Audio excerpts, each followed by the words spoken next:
Hello friends, welcome to the session on Higher Education Curriculum Western Perspectives.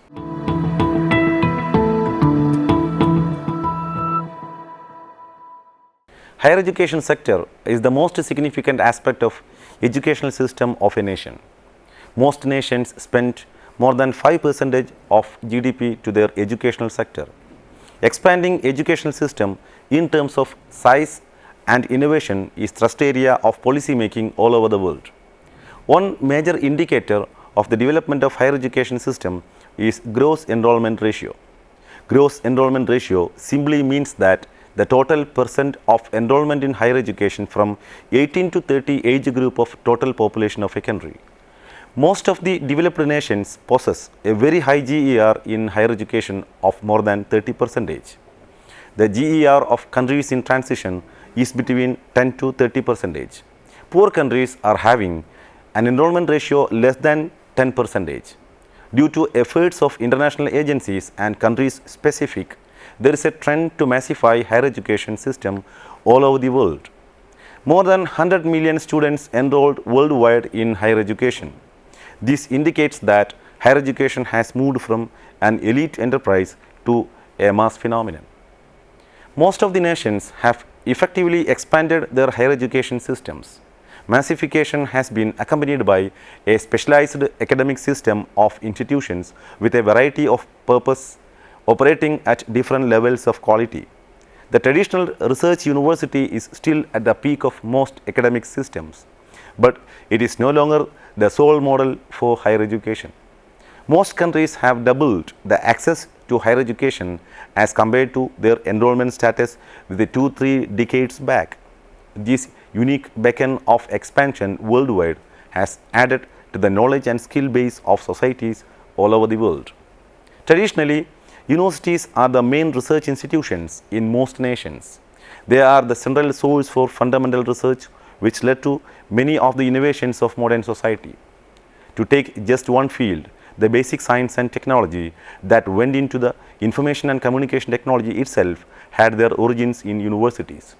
Universities are the crucial sources of new knowledge in almost all arenas of knowledge, including social sciences, languages, science and technology. They combine research with the teaching and extension in an environment of free inquiry that provides the necessary conditions for generation of knowledge. Components of higher education curriculum. Before we discuss the Western perspectives of curriculum at higher education, it will be worthwhile to have a peep into the basic elements of curriculum. Ralph W. Taylor, in his seminal work Basic Principles of Curriculum and Instruction, detailed the 4 major components of curriculum. According to him, the first element of curriculum construction is setting up of educational objectives. Identification of relevant subject matter or content is the second aspect of curriculum engineering. Selection of suitable instructional strategies appropriate to the content and level of students is the third element of curriculum designing. The last element is assessment practices to be followed to check whether educational objectives are attained or not. Before discussing Western perspective of curriculum at higher education, let us have a brief description on each of these elements. Educational outcomes or objectives. Educational objectives are core to any levels of education. Educational objective of a particular level and subject contributes to the goals of education in that country. Beyond this, there reflects universal aims of education as well. Educational objectives are the specific expressions of broad and far-reaching goals of education. Educational objectives can be classified as cognitive objectives, affective objectives, and skill objectives. Cognitive objectives emphasize intellectual and knowledge outcomes of the learner after instruction.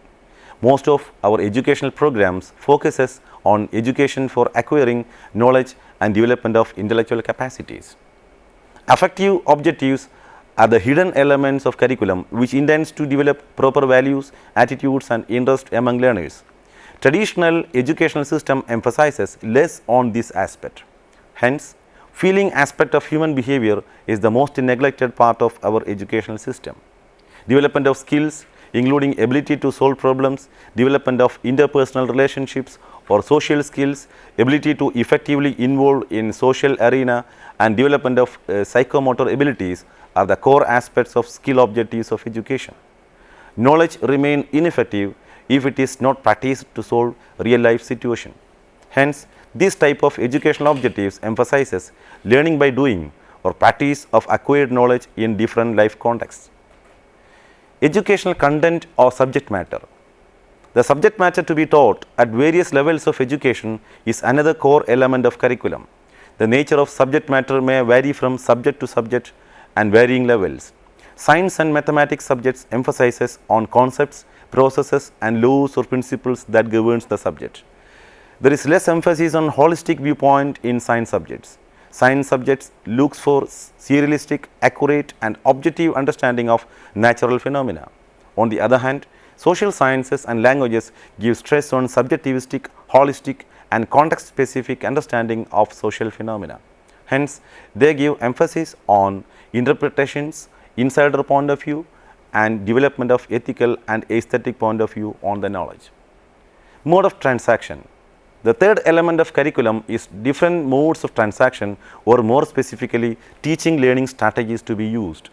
Traditionally, expository methods such as lecture and demonstration methods dominated the mode of instruction at higher education. Teacher people interactive methods were less utilized not only at school education but higher education scenario also. Recently, there is a paradigm shift in educational practices from teacher-centered instructional methods to learner-centered strategies. Learner-centered instructional methods gives opportunities to learners to investigate and to generate knowledge themselves. In the traditional classrooms, teacher gives knowledge in a more closed manner, while in the modern classrooms, teachers are the facilitators of learning in which knowledge is evolved through different learner activities. Projects, assignments, seminars and small group learning techniques are some of the techniques in learner-centered pedagogy. Assessment practices. To know whether the educational objectives are attained or not, there must be some standardized procedure to assess student performances.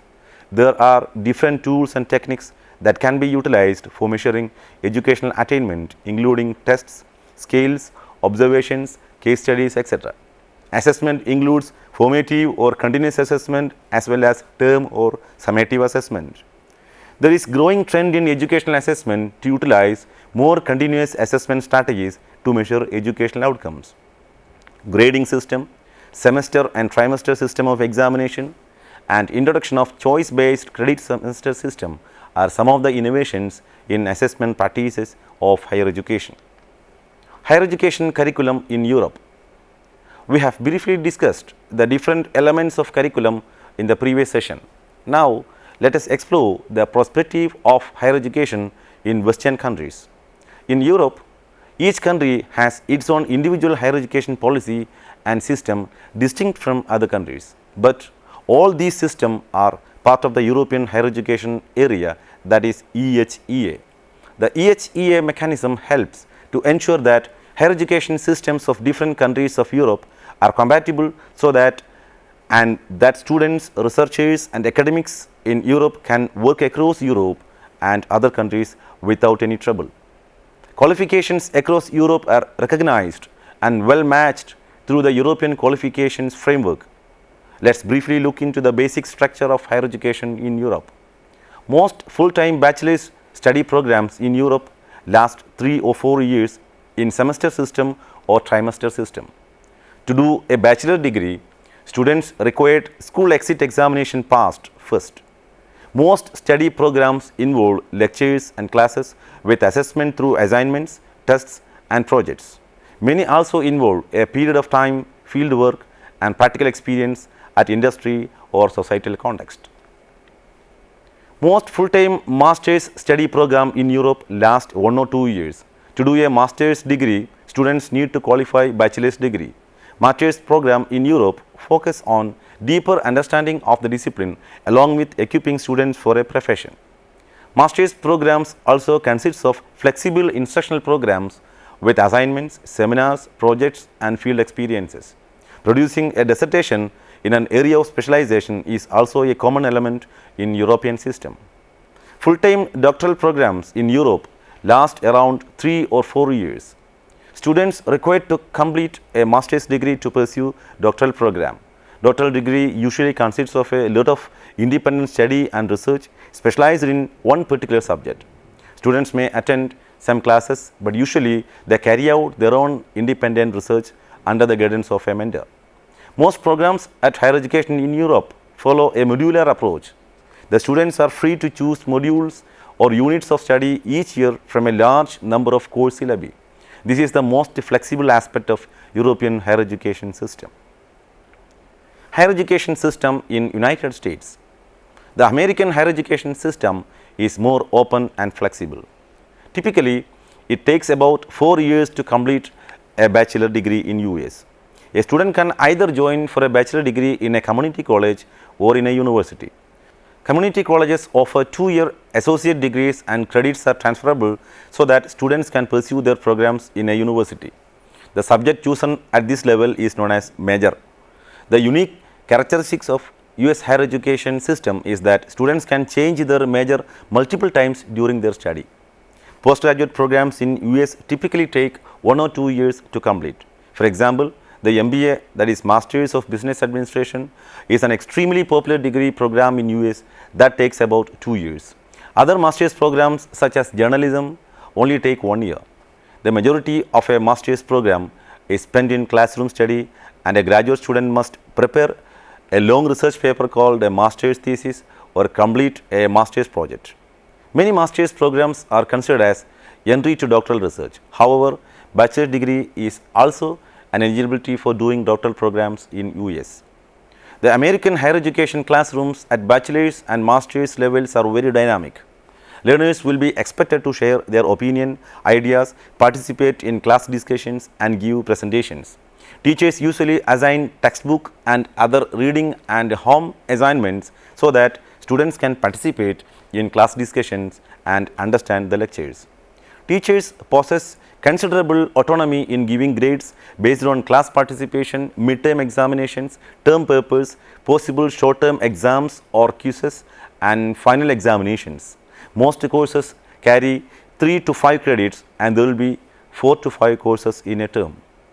Credits in the US higher education can flexibly transfer to the other universities, which allows higher education students mobility within US university system. Educational institutions in America consists of state universities funded by governments, private universities, community colleges, and institutes of technology.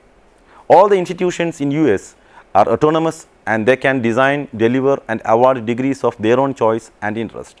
This is the most flexible aspect of US higher education system. We have already discussed the basic structure of higher education system in Europe and America. Now let us specifically have a peep into the specific aspects of curriculum in Western countries. Educational outcomes. There is an increased emphasis in number of educational systems in Western countries on preparing learners through the development of broad learning outcomes or general competencies. This growing trend indicates that the main intention of teaching learning process is not for retention and repetition of knowledge acquired, but application of this knowledge in different contexts. Our present day world is more and more uncertain, continually changing and presenting new challenges. It requires individuals to expand and apply new understandings and to adjust new ways of doing things. To address these challenges, it is increasingly being proposed that across subjects and learning areas, the curriculum needs to develop students' competency in such areas. Most of the countries in West Europe and United States focuses on learning outcomes related with the communication, collaboration, critical thinking, problem solving, creativity, and learning how to learn. Let us have a brief description of these. Communication. This competency is essential for successful living in a society. Ability to communicate well to others indicate the development of ability for interpersonal skills suitable to content and context of a society. Collaboration. Ability to involve in collaborative endeavors of the society is the core of educational practices. Learning in small group will be helpful for developing competence to collaborate with others. Critical thinking. Development of critical faculties is essential outcome of education regardless of level of education and subjects. Problem solving. Problem solving requires two different types of mental abilities, analytical and practical. Analytical thinking includes abilities such as ordering, comparing, contrasting, evaluating, and selecting relevant information and breaking down knowledge into its component parts. Creativity. Development of ability to think in novel ways or divergent thinking is one essential competency to be developed through education.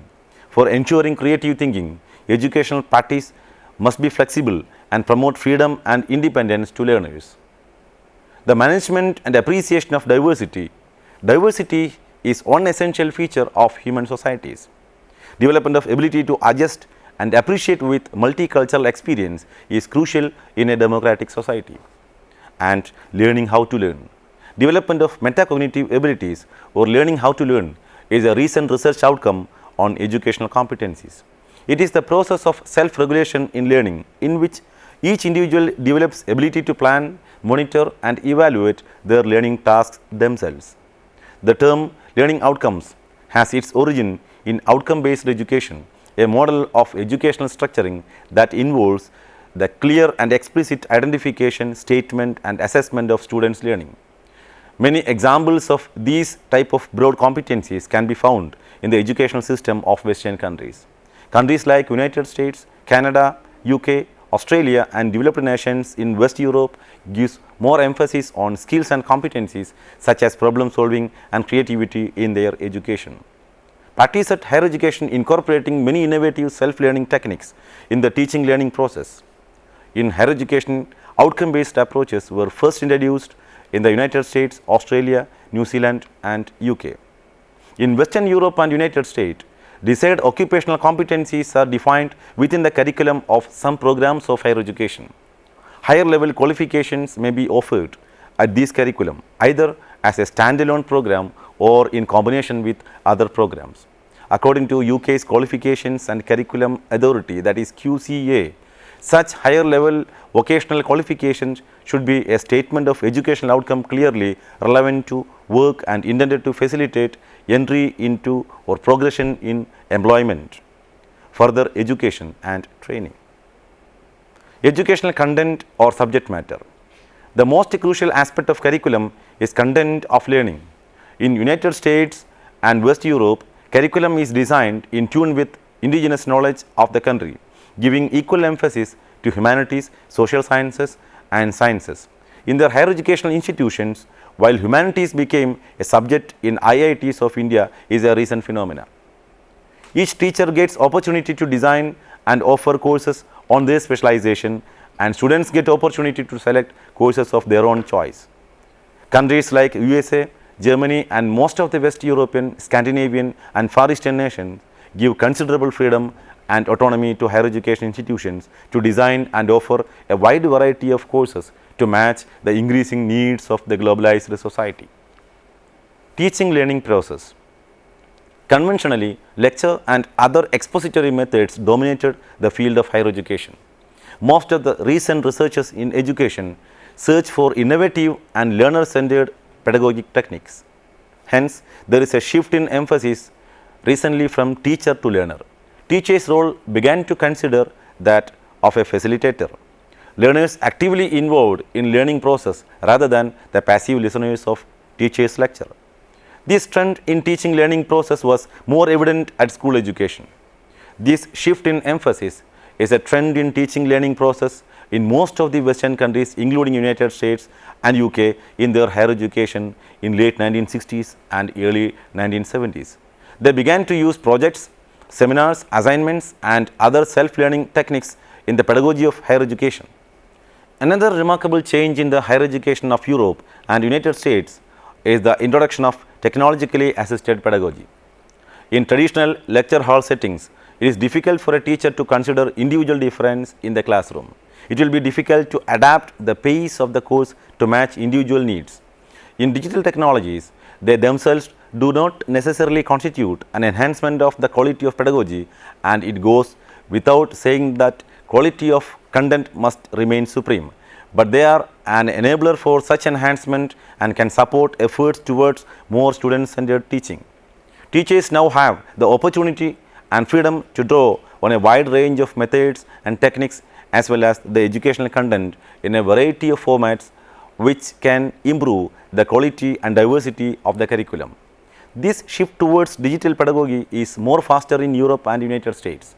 Use of online platforms, smart classrooms and e-content based self-learning were common in the developed countries of Western Europe and United States in the last decades of 20th century itself. Governments in these countries are embarking on different ways to ensure that their higher education systems have the capacity to respond effectively and efficiently to varied socio-economic demands and international competitions in the era of digital technologies. Traditional methods of teaching has never served all groups in society. While access has greatly increased in the last decades, the constraints of economic resources, time and dearth of institutions continue to prevent learners from joining higher education. Ambitions of becoming a knowledge or scientific society and the availability of highly skilled and competent workforce is also increased as a result of more global interdependence. Moreover, for the adult and continuing education system became more accessible and flexible after the introduction of massive online open courses, that is MOOCs.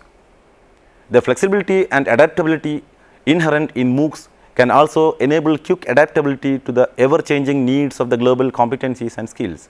There are a number of interesting developments happening in the Western Europe and United States that give us an insight into the types of partnerships and provisions that might develop in the future. Starbucks has teamed up with Arizona State University to offer subsidized online degree courses for its employees. Separate MOOCs platforms developed in most of the Western countries. For instance, FutureLearn in the UK, Myriada X in Spain, iVersity in Germany, Fun in France, and OpenEd ED from European Association of Distance Teaching Universities, that is EADTU. Research on teaching learning process also indicate that the better teaching learning process occur in small groups, cooperative learning environment. David Johnson and Roger Johnson in their seminal work Learning Together and Alone highlights that the optimum number of students in a cooperative learning classrooms is 20 to 25 or less. Because of more number of education institutions with less or static progress in demographic transition, classrooms of countries in Europe and America are less crowded and can introduce typical small group learning techniques without much hurdles. Assessment of higher education outcomes. Assessment practices are the most intriguing aspect of higher education systems. Traditional examination system still dominates in most countries.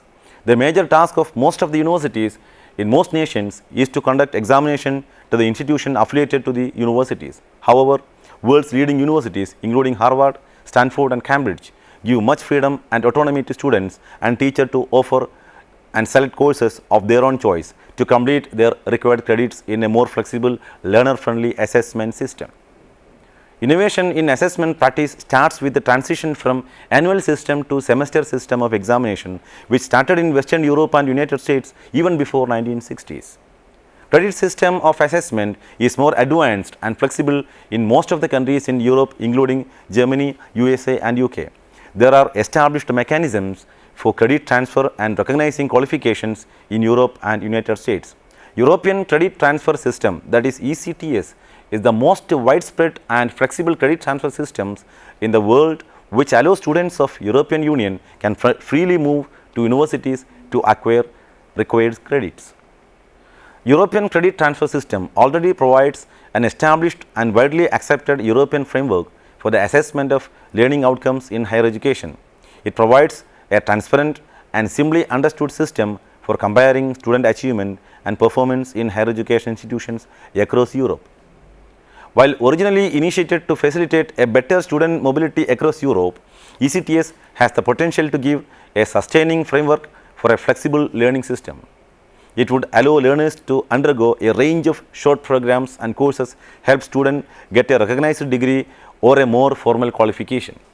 For awarding credits, most of the countries in Europe and America have a healthy and transparent arrangements to assess students' performance. Assessment will be difficult in technology-based environment as it requires a foolproof system of verifying students' identities. New system of authentication such as face recognition, fingerprint, typing pattern recognition are helping to ensure credibility of ECTS in Europe. Online proctored examination and online supervision are common in UK, USA and Australia in their higher education system, which ensures credibility to their assessment mechanism. There are opportunities for experimentation in the area of assessment under the Erasmus program, a prestigious student exchange program of European Union, which has clearly set aside actions in the area of standardization of assessment practices to check attainment of specific learning outcomes and skills. Grading system is another element of assessment system which deserves special attention. Just as credit system, grading system is also introduced in developed countries of Europe and United States even before 1960s. In many of the countries in the West, teachers are treated as professionals equivalent to status to doctors, engineers, civil servants and lawyers. Not only do these nations show high regard towards teaching and teachers, but also offer very huge salaries and benefits to their teaching communities. Europe and America recruit potential teachers from the top 30% of their university graduates. Comparison of academic salaries of teachers in higher education reveals that countries like USA, Germany, Japan and UK gives highest salaries for their teachers. There is a huge gap in the exit cadre salary and benefits of teachers in Europe and America with other nations.